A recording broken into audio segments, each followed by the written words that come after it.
Hello friends, welcome to my channel. I hope you are safe and fine. Corona virus के cases बहुत ही बढ़ते जा रहे हैं। सो इन दैट केस हम सबको सेफ्टी बरतना बहुत ही ज़्यादा इम्पॉर्टेंट हो गया अभी। सो आई एम अज्यूमिंग आप सेफ रह रहे हो, अपना ध्यान रख रहे हो।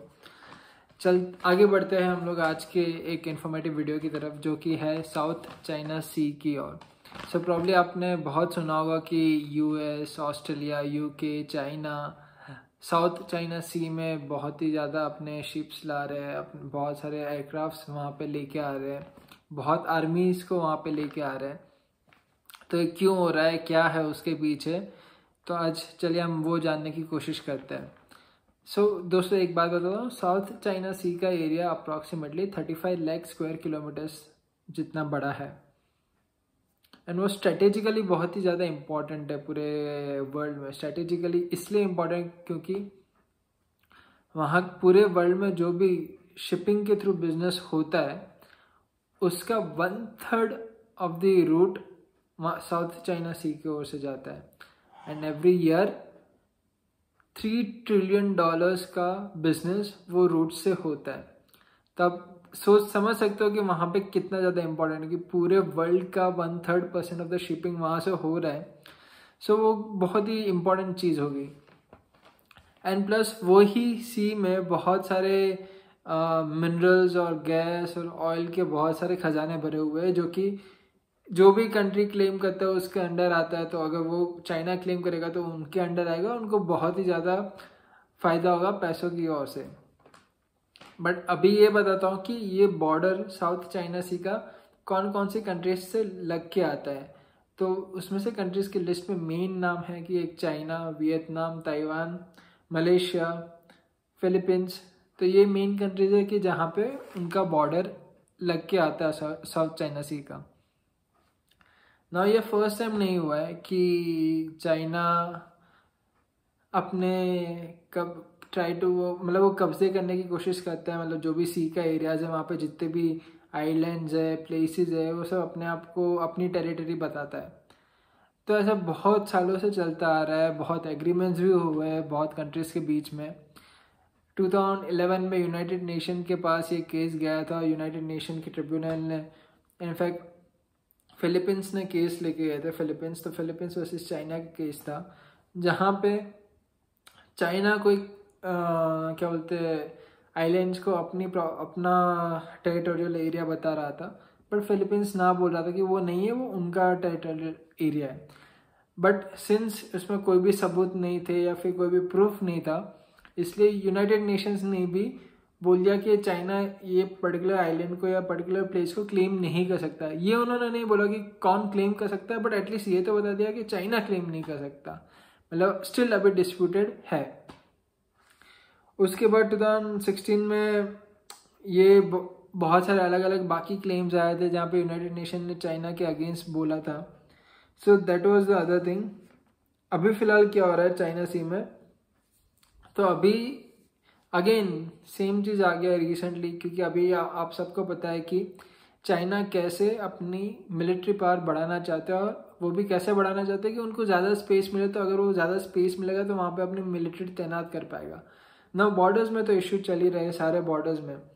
साउथ चाइना सी इसलिए इतना बड़ा है, और उनकी बॉर्डर्स और बाकी उनकी जो लग के जो बाकी कंट्रीज है वो भी बहुत सारे हैं। तो अगर बीच बीच में जो भी आइलैंड्स है वहाँ पे अपने अगर मिलिट्री रख पाए, सेकेंडली अपने शिप्स को, अपने कैरियर्स को वो साउथ चाइना सी में, मतलब ऐसा होता है कि फॉर एग्जांपल अगर ये चाइना का पार्ट है, साउथ चाइना सी है, तो ऐसा नहीं है कि पूरा ही साउथ चाइना सी चाइना का है। उसमें थोड़ा सा पार्ट, थोड़ा सा एरिया मलेशिया का होगा, थोड़ा सा एरिया वियतनाम का होगा, थोड़ा सा एरिया फिलीपींस का होगा। अब चाइना क्या बोल रहा है कि जो तुम्हारा बाकी कंट्रीज का एरिया है वो भी मेरा ही है। तो वहाँ पे जाके वो क्या कर रहा है कि अपने शिपिंग कैरियर्स को वहाँ पे लेके जा रहा है, सो दैट वो अपनी मिलिट्री पावर बढ़ाना चाहता है, अपना रेडियस को बढ़ाना चाहता है, सो दैट ज़्यादा अपनी मिलिट्री तैनात कर पाए और वो एशिया में अपनी पकड़ जमा पाए। तो इसलिए ये सब हो रहा है।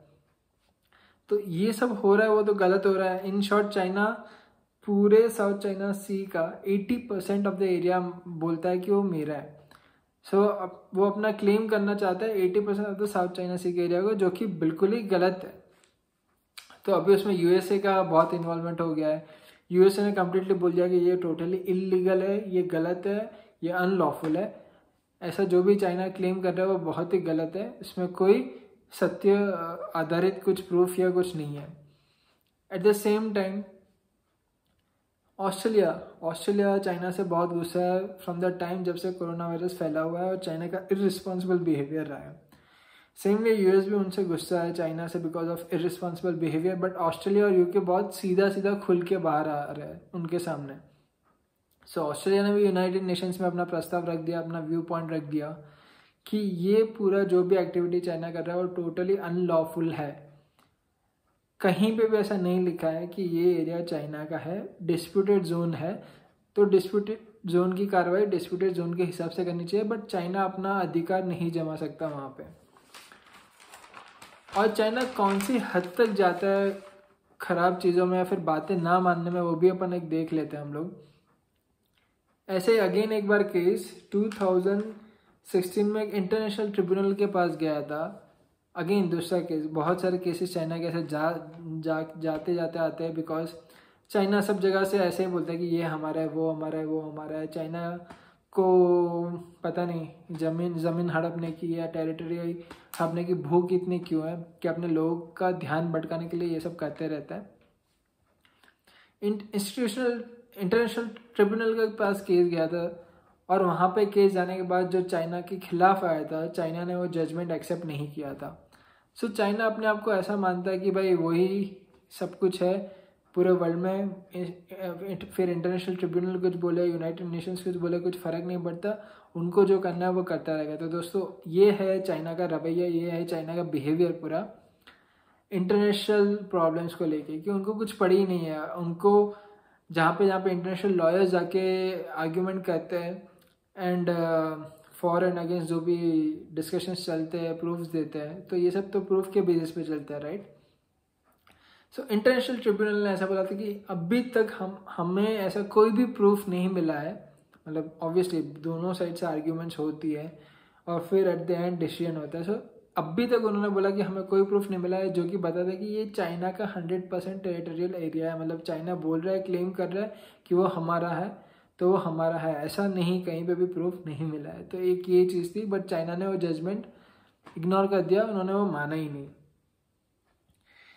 फिर ये चाइना मेजोरिटी जब से स्टेक क्लेम कर रहा है ना बहुत टाइम से, तो अभी यूके भी बाहर आ गया, यूके भी आके उनको बोल रहा है कि भाई दिस इज़ रॉन्ग। फिर वहाँ पे यूएस जापान से मिलिट्री एक्सरसाइज करने के लिए अपनी वॉरशिप भी लेके आ रहा है। सो वो भी धीरे धीरे साउथ चाइना सी में आ रहा है, क्योंकि उनको पता है अगर चाइना को सब कवर करने दे दिया तो वो एशिया का मास्टर बन जाएगा चाइना, और वो यूएसए को नहीं चाहिए। तो स्ट्रेटेजिकली देखें तो यूएसए को चाइना को एशिया का किंग बनने से रोकना है। सो दैट्स वाई वो भी यूएस हेल्प कर रहा है, ऑस्ट्रेलिया भी हेल्प कर रही है, यूके भी हेल्प कर रहा है। तो ये पूरा एक सिचुएशन है। और वैसे भी अभी हम लोग ने देखा होगा कि because of this corona virus US और चाइना के बीच तो 1-on-1 बहुत ही हो चुके हैं। 2-3 दिन पहले यूएस ने ह्यूस्टन टेक्सास में चाइना का कॉन्सुलेट एक शट डाउन कर दिया। क्यों? एक ही उनका रीज़न था कि वहाँ पे स्पाइंग एक्टिविटीज़ होती है, वहाँ पे अनकॉन्स्टिट्यूशनल एक्टिविटीज़ होती है जो कि यूएस नहीं चाहता।